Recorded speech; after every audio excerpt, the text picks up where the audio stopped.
Hello, scrapers! Are your emails reaching the right inbox or are they getting lost in the spam? In this tutorial, I'll show you how to use email address verifier without scraper to boost email deliverability and reduce bounce rate. So let's dive right in. Head over to Outscraper and sign in to your account.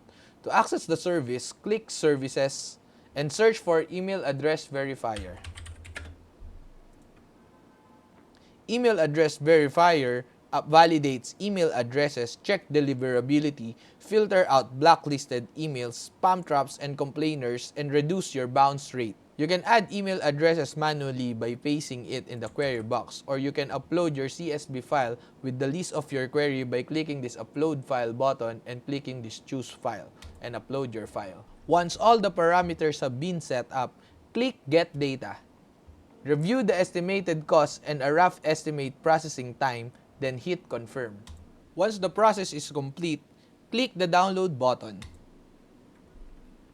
Your file will show the email status and the validation details of your scraped data. And that's it! That's how you use email address verifier with Outscraper. Head over to outscraper.com and try our free tier. Happy scraping!